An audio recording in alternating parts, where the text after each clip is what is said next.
পৃথিবীর সবচেয়ে বড় প্রবলেমটা হলো মানুষ তার নিজকে নিয়ন্ত্রণ করতে পারে না। এটা পৃথিবীর সবচেয়ে বড় প্রবলেম। তুমি তোমার নিজকে নিয়ন্ত্রণ করা শেখো, তোমার নিজকে নিয়ন্ত্রণ করা শেখো। অপ্রয়োজনীয় কথা বলা থেকে তোমার নিজকে তুমি রক্ষা করো। আমি হাদিসের এই কথা দিয়ে শুরু করেছিলাম, মিন হুসনি ইসলামিল মারই তারকুহু মা লা ইয়ানি। একজন মুসলিমের তার দ্বীনের শ্রেষ্ঠত্ব হচ্ছে যে অপ্রয়োজনীয় জিনিস থেকে সে তার নিজকে বিরত রাখে। আচ্ছা, একজন মুসলিম কি নামাজ না পড়ে থাকতে পারে বলেন তো? একজন মুসলিম যদি সবচেয়ে প্রোডাক্টিভ হতে হয় তাহলে তাকে কি করতে হবে বলেন তো? সালাত আদায় করতে হবে। নামাজ যারা পড়েছে তাদের চেয়ে প্রোডাক্টিভ এই পৃথিবীতে আর কেউ হতে পারে না, বিশ্বাস করুন। তাদের চেয়ে প্রোডাক্টিভ কেউ হতে পারে না। আপনি এই যে আমি এখন বললাম, আপনারা কিছুক্ষণ পরে বাসায় গিয়ে ইন্টারনেটে সার্চ দেবেন এই পৃথিবীর এই সময়ের সবচেয়ে সফল মানুষদের তালিকা। আপনার যদি সফল মানুষদের তালিকার কথা বলা হয়, আপনি নিশ্চয়ই ওয়ারেন বাফেটের কথা বলবেন, অথবা কি মার্কস জাগারবার্গের কথা বলবেন, তাই না? অথবা এরকম প্রচুর পরিমাণ সম্পদের মালিক যারা, তাদের নাম বলবেন না? ওরা দেখেন তো ওদের দিনটা কখন শুরু করে, ওদের সকালটা ওরা কখন শুরু করে একবার দেখবেন। 9টা পর্যন্ত ঘুমিয়ে, যদি ভোর যদি 5টায় হয় তাহলে ওরা হয় 3:30 অথবা 4টায় তারা ঘুম থেকে উঠে যায়। এরপর থেকে দে স্টার্ট দেয়ার ওয়ার্কিং। এই পৃথিবীর সবচেয়ে উন্নত জাতি এর মধ্যে একটা জাতি হলো জাপান, তাই না? বেসিক্যালি যারা পৃথিবীর সবচেয়ে উন্নত, এই পূর্বে এই দিকে আর ওইদিকে পশ্চিমে আমেরিকা। আমার আজকেও আমি আসার সময় কথা বলে আসছিলাম, আমি কিছু ক্লাস নিয়ে, যে ক্লাসগুলো ধরেন বাংলাদেশের টাইম এটা হয় 4টার দিকে, রাত 4টার দিকে, মানে বিকাল 4টার দিকে। আমেরিকার কোনো কোনো জায়গায় তখন সময় হয় ভোর 3টা, কোথাও কোথাও 4টা, কোথাও কোথাও 5টা, যেহেতু 10 ঘন্টা 11 ঘন্টা 12 ঘন্টা 13 ঘন্টা 14 ঘন্টা এরকম ডিফারেন্স আছে, মাইনাসে কখনো কখনো এইরকম হয়। এই লোকগুলো সেখানে জেগে তারা ক্লাস করে। ওরা ঘুমা হচ্ছে আর্লি, ঘুম থেকে উঠে কখন? আর্লি। আপনার ছোটবেলায় মুখস্থ করেছেন না, early to bed and early to rise makes a man healthy, wealthy and wise. এই আর্লি এর কথা কে শিখেছে আমাদেরকে বলেন তো? মুহাম্মাদুর রাসূলুল্লাহ সাল্লাল্লাহু আলাইহি ওয়াসাল্লামের জীবনের ঘটনা আপনারা এরকম অনেক জানেন।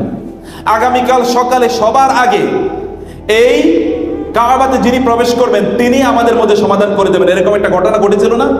ওই হাজারে আসওয়াদ কালো পাথর কে রাখবে এটা নিয়ে, সেখানে সর্বপ্রথম ওই মসজিদের প্রেমিজে কে ঢুকেছিলেন? মুহাম্মাদুর রাসূলুল্লাহ সাল্লাল্লাহু আলাইহি ওয়াসাল্লাম। ভোর হওয়ার আগে আমাদের একটা আজান দেওয়া হয়, নামাজের আজান। এই নামাজের নাম কি? ফজরের নামাজ। ফজর কি সূর্য ওঠার পরে নাকি সূর্য ওঠার আগে? মুসলমানদেরকে বাধ্যতামূলকভাবে ডাইনামিক হওয়া লাগে না? মুসলমানকে বাধ্যতামূলকভাবে তাকে কি হতে হয়? ডাইনামিক হওয়া লাগে, তাকে প্রচন্ড স্মার্ট হওয়া লাগে। তা তো ভোরের বেলা ঘুম থেকে, তাকে তো ভোরে ঘুমানোর সুযোগই নেই তার, কারণ তার ফজরের নামাজ আছে তার। সে ভোরে কিভাবে ঘুমায়? ভোরের অনেক আগে তাকে উঠা লাগে। সে আগে কখন জানেন? সালাতুত তাহাজ্জুদ আদায় করার জন্য। এখানে আপনারা সালাতুত তাহাজ্জুদ আদায় করেন এরকম লোক আছেন না আপনারা? আমার ছোট ছোট মা বোনের মেয়েরা এখানে আছো, তোমরা এখানে ছোট ছোট বাবারা তোমরা আছো, তোমরা কি তাহাজ্জুদের নামাজের জন্য কখনো উঠেছো? যদি না উঠে থাকো, আমি তোমাদেরকে আজকে বলবো, প্লিজ তাহাজ্জুদের নামাজ একবার উঠে নেন। পৃথিবীতে এর চেয়ে প্রশান্তি কোথাও নাই, কোথাও নাই, এর চেয়ে প্রশান্তি কোথাও নাই। তুমি একবার উঠেই দেখো আল্লাহ সুবহানাহু ওয়া তাআলা কি ডায়নামিক তোমার জীবনটাকে করে দেবেন। এই সফল লোকগুলোর জীবন কেবল পড়লেই চলবে না, তুমি রাতের বেলা জাগ্রত থাকবে আর দিনের বেলা তুমি ঘুমাবে। তুমি সফল হবে আর তুমি স্মার্ট হবে, এটা কখনোই হবে না। তোমাকে সত্যিকার অর্থে আল্লাহ তাআলা রাত কেন দিয়েছেন বলো তো? আল্লাহ রাত কেন দিয়েছেন? ঘুমানোর জন্য নাকি কাজ করার জন্য? দিন কেন দিয়েছেন? আল্লাহ সুবহানাহু ওয়া তাআলা কি আমাদের চেয়ে কম বোঝেন কখন ঘুমানো দরকার, কখন কাজ করা দরকার? আল্লাহ সুবহানাহু ওয়া তাআলা জানেন। আমি এই জন্য তোমাদেরকে বলবো, তোমরা যদি জীবনে সফল হতে চাও তাহলে তোমাদের রাতের একটা অংশ আল্লাহর জন্য নির্ধারণ করে দাও, একটা অংশ। এবং সেটা গভীর রাত, সেটা ভোর রাত। ফজর তো পড়বেই জামাতে ইনশাআল্লাহ, কিন্তু তার আগে তোমরা ঘুম থেকে উঠবে এবং উঠে তোমরা জামাতে সালাত আদায় করবে। এবং দিনের যে শুরুটা, তোমরা ছোটবেলায় পড়ে এসছো না যে early birds catches the, early bird catches the, এটা তোমরা পড়েছো, ক্যাচেস দ্য ওয়ার্ম। অর্থাৎ যেই পাখি সকালে ঘুম থেকে উঠে ও কি পায়? ও আসলে পোকামাকড় অথবা খাবার পায়। যে পরে ঘুম থেকে উঠে তো পায় না। এটা তোমরা ছোটবেলা, এটা তোমরা হিসেবে প্রবাদ বাক্য হিসেবে পড়েছো। Morning shows the day. How do you start your morning will ultimately make your day. তুমি তোমার সকালটা কিভাবে শুরু করেছো, তোমার দিনটা কিন্তু তুমি এভাবেই তৈরি করবে। সকালে তুমি অলস হয়ে, আমরা কবি নজরুল আমাদেরকে বলে গিয়েছেন, তোমার ছেলে জাগলে মাগো রাত পোহাবে তোকে। এটা কবি নজরুল শুধুমাত্র ভোরের জাগার কথা তিনি বলেননি, তিনি বলেছেন এই যে তোমরা যদি না জাগো কখনো, তাইলে এই যে রহমান, এই যে অমানিসার যে রাতের অন্ধকারের মধ্যে যে আমরা আছি না, গোটা জাতি অথবা গোটা মানব জাতি অথবা মুসলিম উম্মাহ, এখান থেকে বাঁচার কোনো উপায় নাই। তোমাদেরকে অবশ্যই তা করা দরকার। এবং তৃতীয়ত হচ্ছে, আমি তোমাদেরকে বলবো যে অন্যের প্রতি শ্রদ্ধাশীল হওয়া, ছোটদেরকে স্নেহ করা, বড়দেরকে সম্মান করা, এবং এর জন্য বেশি বেশি দরকার সালামের প্রচলন। তোমরা কি সবাইকে সালাম দাও বলো তো? আজকে দিকে আমরা শপথ করতে পারি, সকল ফ্রেন্ডদেরকে আমরা দেখলে প্রথম যে কথাটি হবে তা হলো সালাম। রাসূল সাল্লাল্লাহু আলাইহি ওয়াসাল্লাম বললেন যে তোমরা ইবদাউ বিস সালাম, তোমরা শুরু করো কি দিয়ে? সালাম দিয়ে। দেখলে কেমন আছো বন্ধু এটা বলবো নাকি আসসালামু আলাইকুম? কি বলবো বলো তো? Want to become smart? Just start with সালাম। আচ্ছা, হাই এটা কি কোনো মুসলমানের সংস্কৃতি বলো তো? এটা কি কোনো মুসলমান হাই বলতে পারে প্রথমে? নেভার। মুসলমান কি বলতে হবে? আসসালামু আলাইকুম ওয়া রাহমাতুল্লাহ। তোমরা কি এগ্রিড? সত্যি হাত তুলে বলো তো। তাহলে কি করবে তোমরা একজন আরেকজনকে দেখলে? আচ্ছা, বাসায় ঢোকার পরে প্রথম সালাম দিয়ে তোমরা বাসায় ঢুকবে এরকম কয়জন আছো বলো? মাশাআল্লাহ, হাত কম দেখছি কিন্তু তারপরে হাত আছে। বাসায় ঢোকার আগে আচ্ছা আসসালামু আলাইকুমের অর্থ কি? আপনার উপর শান্তি বর্ষিত। তোমার বাবা মার চেয়ে আর কার জন্য তুমি বেশি কল্যাণকামী হবে বলো তো? তোমার বাবা মার চেয়ে কার জন্য তুমি অনেক বেশি কল্যাণকামী হবে? তোমার বাবা মার জন্য কি তুমি দোয়া করবে না? আসসালামু আলাইকুম এর চেয়ে ভালো দোয়ার কি আছে? তোমার বন্ধুর জন্য তুমি কল্যাণকামী হবে না? তুমি আসসালামু আলাইকুম এর চেয়ে ভালো দোয়া তার জন্য কি আছে? তুমি কল্যাণকামী হও তার জন্য। তুমি তাকে সালাম দিয়ে তার সাথে তুমি তোমার সময়টাকে শুরু করো। তুমি তাকে আসসালামু আলাইকুম এটাই তুমি বলো। আমি বলেছি টেলিভিশন দেখা ছেড়ে দেয়া। আমি বলেছি তোমাদের অপোজিট জেন্ডারদের সাথে রিলেশন হারামের পর্যায়ে নিয়ে আসো। আমি তোমাদেরকে বলি, তোমাদেরকে আবারও বলে চাই, হার্ভার্ড ইউনিভার্সিটি পৃথিবীর 1 নম্বর ইউনিভার্সিটি না? নাম শুনেছো তোমরা? এই ইউনিভার্সিটি কোথায় বলো তো? কোথায়? আমেরিকাতে। হার্ভার্ড ইউনিভার্সিটি পৃথিবীর 1 নম্বর ইউনিভার্সিটি। এই ইউনিভার্সিটি থেকে আমেরিকার বহু প্রেসিডেন্ট হয়েছে, সর্বশেষ বারাক ওবামা হার্ভার্ড ইউনিভার্সিটির ছাত্র। এরা প্রেসিডেন্ট তৈরি করে, এই ইউনিভার্সিটিগুলো সত্যিকার বুদ্ধিজীবী প্রেসিডেন্ট তৈরি করে। যাই হোক, আমি বলছিলাম এই হার্ভার্ড ইউনিভার্সিটি অথবা অক্সফোর্ড ইউনিভার্সিটি এটা পৃথিবীর সেরা ইউনিভার্সিটির অন্তর্ভুক্ত, তালিকাভুক্ত। এই ইউনিভার্সিটির কথা আমি তোমাকে বলছি। হার্ভার্ড ইউনিভার্সিটির একটা গবেষণায় দেখা গিয়েছে ওই ইউনিভার্সিটির সেরা ছাত্র তারাই যারা অপোজিট জেন্ডারদের সাথে অবৈধ রিলেশন তারা তৈরি করে না। এটা স্ট্যাটিস্টিক্স, গবেষণার কথা বলছি। গবেষণায় তারা দেখিয়েছে those who are not maintaining illicit illegal relation with the opposite gender, they are the best student, most successful student, highly performing student in these universities. তোমরা কি হাইলি পারফর্মিং হতে পারো না? হতে চাও না? হতে চাও কিনা? তুমি অন্যের সাথে গল্প করে যে সময়টা কাটাবে, এই সময়টা তোমার পড়াশোনার মধ্যে তুমি কাটাও না। তোমার তো পরবর্তী জীবন ভালো হওয়া দরকার, তাই না? পরবর্তী জীবন তোমার ভালো। এখানে যারা আছে তোমরা মাশাআল্লাহ সবাই বড়, এই জন্য আমি এই কথাগুলো বলছি। যদিও এই কথাগুলো সব সময় পাবলিক বলা যায়ও না। তোমরা বড় এবং তোমাদেরকে এখন একটা সেন্সিটিভ এইজে তোমরা আছো। তোমরা প্লিজ এই সময়টাকে তোমরা এগুলোকে কাটিয়ে দেবে না। তোমাদের আল্লাহর সাথে সম্পর্কটা বিল্ড আপ করো। মাল্লাহুল মাওলা ফালাহুল কুল, আরবিতে বলা হয় আল্লাহকে যদি তোমার পক্ষে রাখতে পারো, গোটা পৃথিবী তোমার কাছে এসে আত্মসমর্পণ করবে ইনশাআল্লাহ। পৃথিবীর সবচেয়ে বড় প্রবলেমটা হলো মানুষ তার নিজকে নিয়ন্ত্রণ করতে পারে না। এটা পৃথিবীর সবচেয়ে বড় প্রবলেম। তুমি তোমার নিজকে নিয়ন্ত্রণ করা শেখো, তোমার নিজকে নিয়ন্ত্রণ করা শেখো।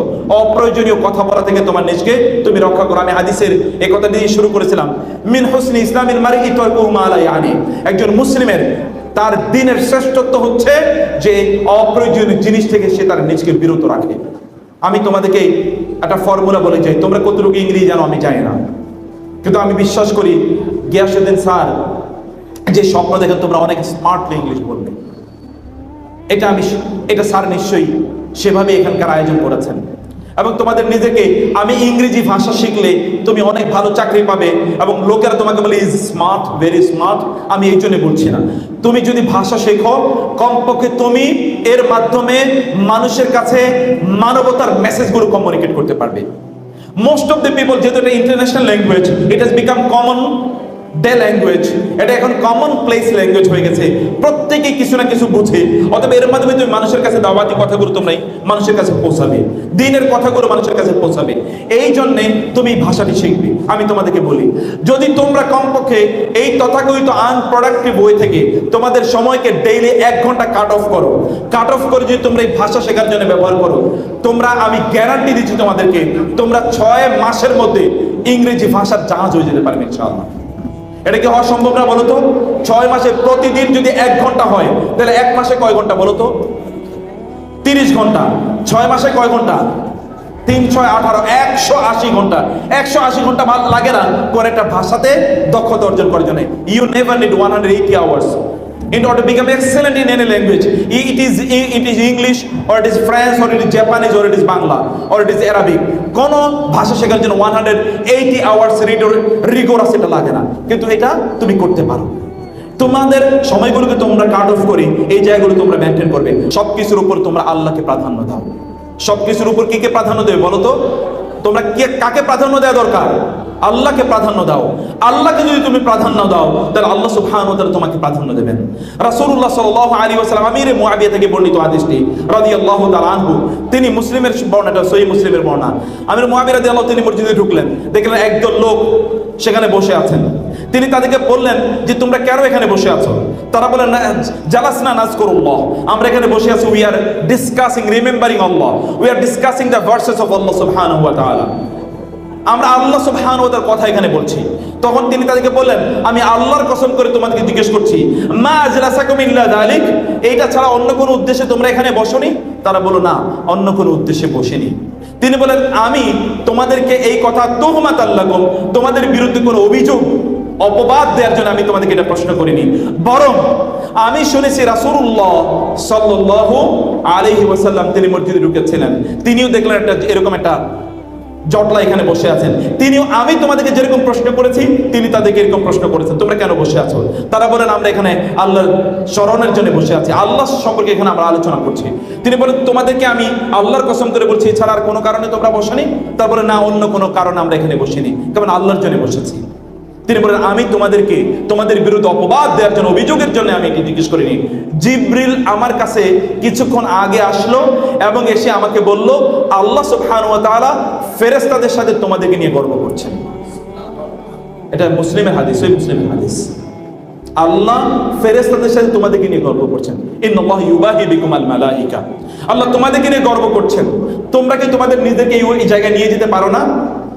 যা এই জায়গায় নিয়ে যেতে পারো না? তোমরা বলো তো, পারো কিনা? পারো, তাহলে করতে হবে তোমাদেরকে কি করতে হবে?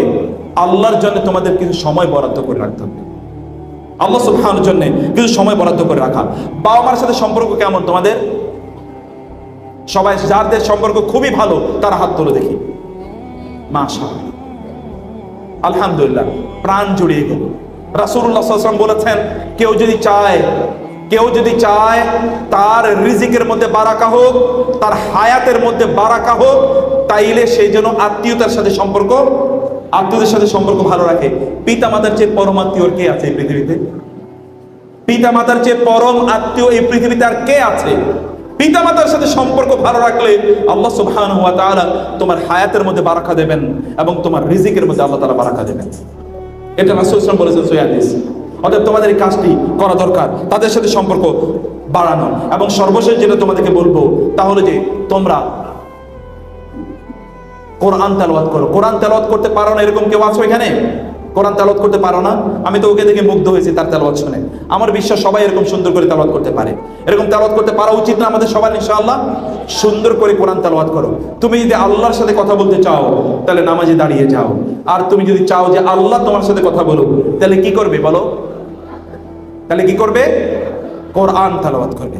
যদি তুমি চাও আল্লাহ তোমার সাথে কথা বলুক, তাহলে তোমার কাজ কি? তাহলে কোরআন তেলাওয়াত করা, তোমরা এই কাজগুলো করবে। আমি 5 মিনিটের মধ্যে বাকি কয়েকটা প্রেসক্রিপশন দিয়ে তোমাদেরকে আমি শেষ করতে চাই।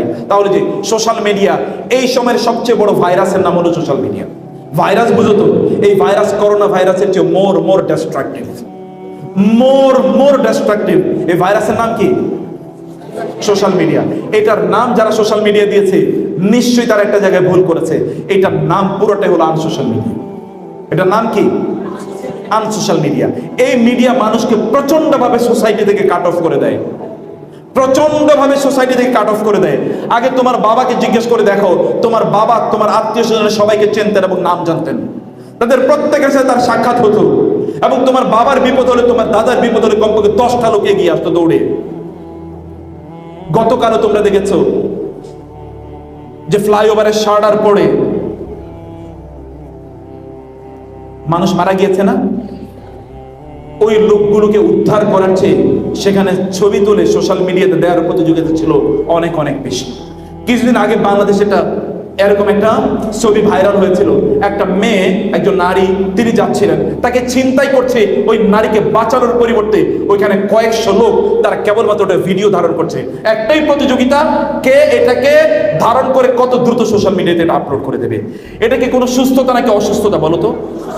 এটা একটা চরম অসুস্থতা, একটা চরম অসুস্থতা। এই অসুস্থতা আমাদেরকে তথাকথিত সোশ্যাল মিডিয়া বানিয়ে দিয়েছে, অ্যাডিক্টেড বানিয়ে দিয়েছে। মনে রাখবে, অ্যাডিকশন কেবলমাত্র মাদক দ্রব্যের মাধ্যমে হয় না, অ্যাডিকশন কিন্তু আরো অন্যান্য মাধ্যমে হয়। এখনকার সবচেয়ে বড় অ্যাডিকশন, এর নাম হলো সোশ্যাল মিডিয়া। মানুষগুলো মাতালের মতো হয়ে যায়। তোমরা দেখবে যে এরকম হাজার ঘটনা, পাশাপাশি দুজন বসে তারা বাসে হয়তো বা যাচ্ছে বা প্রাইভেট পাবলিক কোনো তারা ট্রান্সপোর্টে তারা যাচ্ছে, 5 ঘন্টা 6 ঘন্টা দুজন পাশাপাশি বসে আছে, একটা শব্দ দুজন মাঝে বলে না। এটা কোনো অসুস্থ সমাজের চিত্র হতে পারে, কোনো সুস্থ সমাজের চিত্র এটা হতে পারে না। এটা কোনো সুস্থ সমাজের চিত্র হতে পারে না। এটাই হচ্ছে। এবং এভাবে আমরা আমাদের সময়গুলোকে ধ্বংস করে দিচ্ছি। তোমার হাজার ভার্চুয়াল ফ্রেন্ড আছে, কিন্তু তোমার অ্যাকচুয়াল ফ্রেন্ড একজনও নাই। এটা কেমন জীবন? এটা কেমন জীবন? অথচ তোমাকে তো উত্তম বন্ধু গ্রহণ করা তোমার জন্য, এটা তোমার এই পৃথিবীর শ্রেষ্ঠতম কাজ ছিল। ওমর রাদিয়াল্লাহু আনহু একটা বর্ণনা আছে, তিনি বলছেন এই যদি না থাকতো, আমার যদি আমার যদি ভাই এমন গভীর বন্ধুত্বওয়ালা বন্ধুরা না থাকতো, ভাইয়েরা না থাকতো, তাহলে এই পৃথিবীতে আমার বেঁচে থাকার স্বাদ থাকতো না। তো তোমার এরকম কয়জন বন্ধু আছে যারা অ্যাকচুয়াল ফ্রেন্ড, তোমার বিপদে ওরা সত্যিকার অর্থে এগিয়ে যাবে? সব ভার্চুয়াল ফ্রেন্ড, এদের কারোই খবর নাই। এটা এমন একটা সমাজ, অথবা এটা একটা বিশাল বড় একটা অ্যাডিকশন আমাদের জন্য তৈরি করছে। এই অ্যাডিকশন থেকে বাঁচতে হবে তোমাদেরকে। এটা একটা ভয়ঙ্কর অ্যাডিকশন, এবং এটা একটা মরণ ফাঁদ তৈরি করেছে আমাদের জন্য।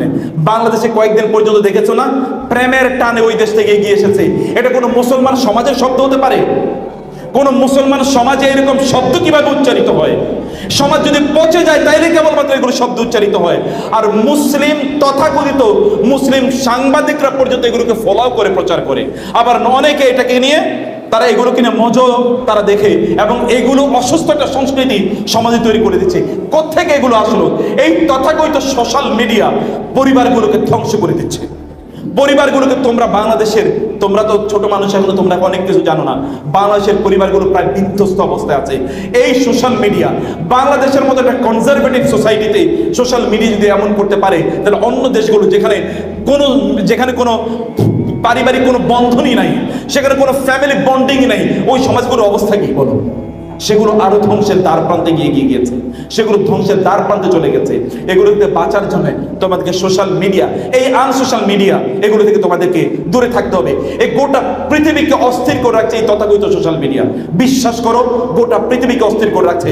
এত মিথ্যাচার কেবলমাত্র সোশ্যাল মিডিয়ার মাধ্যমে ছড়ায়, কেবলমাত্র সোশ্যাল মিডিয়ার মাধ্যমে ছড়ায়। আচ্ছা, সোশ্যাল মিডিয়ার এত সংবাদ জেনে তোমার লাভ কি? তুমি তো তোমার নিজের ব্যাপারেই জানো না। সক্রেটিস নাকি বলেছে নো দাই সেলফ। এটা সক্রেটিস বলেছে না কে বলেছে আমার জানা দরকার নাই। আল্লাহ সুবহানাহু বলেছেন তুমি তোমার নিজের ব্যাপারে, অফি আনফুসিকুম, তোমার নিজের ব্যাপারে তুমি চিন্তা করো। আমার নিজের ব্যাপারে কি আমি কখনো চিন্তা করেছি? আল্লাহ সুবহানাহু ওয়া তাআলা বলেছেন ইয়া আইয়ুহাল ইনসান মা গাররাকা বিরাব্বিকাল কারীম আল্লাযী খালাকাকা ফাসাওয়াকা ফাআদালাক ফালইয়ানজুরিল ইনসানু মিম্মা খুলিকা মিম্মাইন দাফিক ইয়াখরুজু মিন বাইনি সুলবি ওয়াত তারাইব।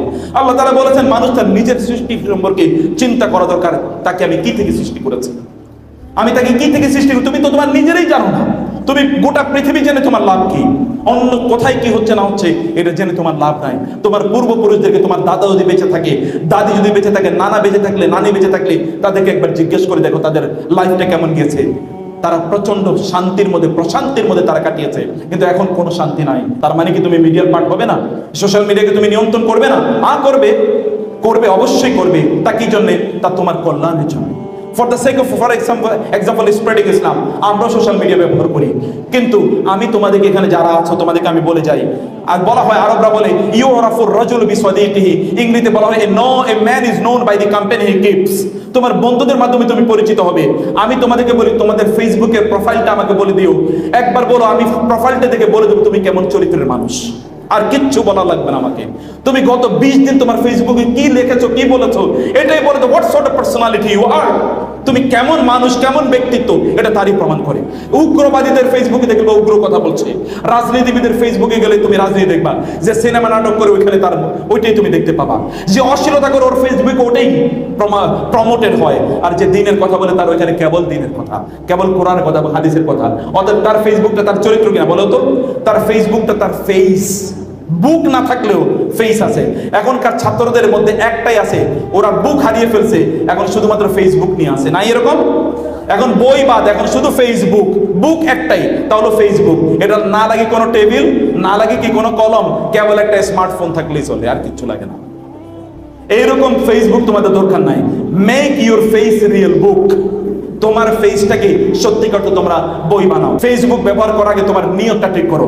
আল্লাহর কসম করে বলছে, নিয়ত যদি তুমি ঠিক না করো, এটা তোমার কোনো কাজে লাগবে না, না দুনিয়াতে না আখিরাতে, বরং আখিরাতে গিয়ে তোমার জন্য ডেঞ্জারাস হয়ে যাবে। কারণ আল্লাহ সুবহানাহু তোমাকে বেহুদা তৈরি করে না, এমনি কোনো কাজ নাই। তোমরা কি মনে করছো আন্নাকুম খালাকনাকুম আবাসান ওয়া আন্নাকুম ইলাইনা লা তুরজাউন, যে আমি তোমাদেরকে এমনি তৈরি করেছি আর তোমরা আমার কাছে ফিরে আসবে না? ফাতাআল্লাহুল মালিকুল হক লা ইলাহা ইল্লা হুয়া রাব্বুল আরশিল কারীম। আল্লাহ সুবহানাহু ওয়া তাআলা একটা বিশাল অবজেক্টিভ নিয়ে তোমাকে তৈরি করেছেন। তুমি কেন সোশ্যাল মিডিয়া ব্যবহার করো, কেন ইউটিউব ব্যবহার করো, কেন ফেসবুক ব্যবহার, হোয়াট ইজ ইউর ইন্টেনশন? তোমার নিয়ত কি? একজন মুসলিম তো নিয়ত ছাড়া কোনো কাজ করতে পারে না। তার প্রত্যেক ইন্নামা লিকুল্লি মা নাওয়া, তার নিয়ত দরকার প্রত্যেকটা কাজে রাখে। তোমার নিয়তটা কি? তোমার নিয়তটা ঠিক করে নাও। শোনো, একজন মুসলমান তার কিন্তু চোখকে নিয়ন্ত্রণ করা লাগে। তুমি যখন সোশ্যাল মিডিয়া স্ক্রল ডাউন করো, তখন এখানে কি অশ্লীল ছবি আসে না বলো তো? আসে কিনা অশ্লীল ছবি? আর রাসূল বলেছে ফাইন্না জিনাল আইনি আন নাসরু, তুমি চোখ দিয়েও তো জেনা করছো, তুমি তো বুঝতেই পারো না। ফেরেশতারা যে লিখে রাখছে তুমি জেনা করছো, তুমি বুঝতেও পারো না। এটা জেনা, চোখের জেনা আছে এখানে। তুমি দেখছো তোমার ফেসবুকে তোমার ছবিগুলো আপলোড করছো, ফেসবুকে কিন্তু রাসূল বলেছেন মুসলিমের হাদিস আল আইনু হাক্কুন, তোমার একটা চমৎকার ছবি তুমি সেখানে দিয়ে রাখলে, এই ছবি দেখে অন্য কেউ তোমাকে কি করতে পারে? তোমার চোখ লাগাতে পারে, এবং তুমি এর কারণে অসুস্থ হয়ে যেতে পারো। তুমি এর কারণে কি হতে পারো? অসুস্থ। অপ্রয়োজনে তোমার এটা দরকার নাই তো। তুমি কোথাও আড্ডা দিতে গিয়েছো, বন্ধু বান্ধবরা ঘুরতে গিয়েছো, সব ফেসবুকে জানাইতে হবে? আল্লাহরে দুই একটা জানাও না please. Communicate with Allah rather than with the people. তোমার 10টা 50টা 1000 10,000 10 কোটি লাইক করলে তোমার লাভ কি? এই পৃথিবীতে বহু লাইক খোর আছে, আমি তাদেরকে জানি। আল্লাহ সুবহানাহু ওয়া তাআলার দৃষ্টি তারা এত এত ঘৃণিত যে জাহান্নামের সর্বনিম্ন জায়গায় ওদেরকে পাঠাইলো। জাহান্নামের কি? জাহান্নামের লস, জাহান্নাম চাইবে না যে আমি এদেরকে পাই। জাহান্নাম বলবে এদেরকে আমার কাছ থেকে দূরে সরানো। এরকম লোকের লাইকের অভাব নাই, আছে না এরকম? তুমি সিনেমা নাটক যারা করে, অশ্লীলতা যারা করে, দেখবা লাইকের অভাব নাই। তুমি এত লাইক, আল্লাহ সুবহানাহু কয়টা লাইক দিচ্ছেন তোমাকে, তার পিছনে তুমি ঘুরো। মানুষ লাইক দিলে তোমার লাভ কি? মানুষ তোমার পক্ষে কমেন্ট করলে লাভ কি? আল্লাহ তোমার পক্ষে কতটুকু কমেন্ট করছে? রুব্বা মারুফিন ফিস সামা মাজহুলিন ফিল আরদ ওয়া রুব্বা মাজহুলিন ফিল আরদি মারুফুন ফিস সামা। অনেক লোক আছে দুনিয়ার কেউ চেনে না, কিন্তু আল্লাহ তাআলা তাকে চেনেন, আসমানবাসীরা তাকে চেনে। অনেক লোক আছে দুনিয়ার সবাই তাকে চেনে, কিন্তু আল্লাহর আসমানে যারা আছে কেউ তাকে চেনে না। তুমি কি এমন মানুষ হতে চাও? না তুমি এমন হতে চাও যে তোমাকে কেউ চেনুক না চেনুক, কমপক্ষে তোমার রব তোমাকে চেনে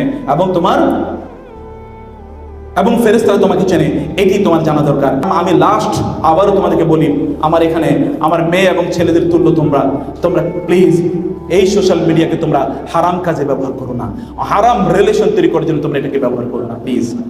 অপ্রয়োজনীয় কথা বলার জন্য এটা ব্যবহার করো। ফেসবুকে তোমার মনে কষ্ট, ফেসবুকে একটা পোস্ট দিলা, এই পোস্ট কাকে তুমি শুনাই দাও? মহান আল্লাহ যদি তোমার উপর অসন্তুষ্ট হয়ে যান, তুমি আমাকে বলে না, এটাও কিন্তু শিরক হতে পারে। আমি বলে গেলাম, এখানে বড় শেখ বসে আছেন, তুমি আল্লাহকে শোনালে না অন্য মানুষকে শুনি, অন্য মানুষের কাছ থেকে সিম্পথি পেতে চাও, আল্লাহকে তুমি চাইলে না। ওয়া আন্নাল মাসাজিদা লিল্লাহি ফালা তাদউ মা আল্লাহি আহাদা আম্মা ইউজিবুল মুত্তাররা ইযা দাআহু ওয়া ইয়াকশিফুস সু ওয়া ইয়াজআলুকুম খুলাফা আল আরদ ইলাহুম মা আল্লাহ। আল্লাহ ছাড়া তুমি কার সাহায্য চাও? সাহায্য তো করবেন তোমাকে আল্লাহ। তোমার কষ্টের কথা তুমি আল্লাহকে বলতে পারলে না, তুমি আল্লাহকে বলার আগে অন্য কাউকে বলো। তোমার ঈমান আসলে ইসলাম কোথায়? এগুলো কিসের ঈমান, কিসের ইসলাম? এগুলো কোনোটাই না। তুমি মানুষের দোয়া চাইতে পারো, that is a different issue, but you should seek the support of your lord first. তোমার রবের সাপোর্ট তোমাকে প্রথম চাওয়া দরকার এবং তার কাছে তোমাকে প্রথম ধর্ণা দেওয়া দরকার। অনেক ইস্যু ছিল আলোচনা, আমি কয়েকটি জায়গা থেকে ক্ষুদ্র ক্ষুদ্র কথা তোমাদেরকে বললাম। তোমরা এগুলোতে সব কিছুতে অ্যাগ্রিড তো নাকি? আমি সবাই কথা বলতে হবে, আমি কোরআন হাদিসের বাইরে কিচ্ছু বলি নাই। এগুলো সব কিছুতে অ্যাগ্রিড তো ইনশাআল্লাহ? এগুলো সব মেনে চলবে তো ইনশাআল্লাহ? তোমরা এমন মা হও যাদের পেট থেকে ওমর ইবনে আব্দুল আজিজরা জন্ম নেয়। তোমরা এমন বাবা হও যাদের পেট থেকে আব্দুল্লাহ ইবনে ওমর অথবা আব্দুল্লাহ, যাদের ইয়ে থেকে, যাদের ঔরস থেকে আব্দুল্লাহ ইবনে ওমর অথবা আব্দুল্লাহ ইবনে আব্বাসদের জন্ম হয়। এমন তোমরা হতে পারো না? হতে পারো কিনা ইনশাআল্লাহ? আল্লাহ সুবহানাহু তোমাদেরকে এভাবে কবুল করে নিন, আমিন। هذا وصلى الله سبحانه وتعالى نبينا محمد وعلى آله وصحبه أجمعين.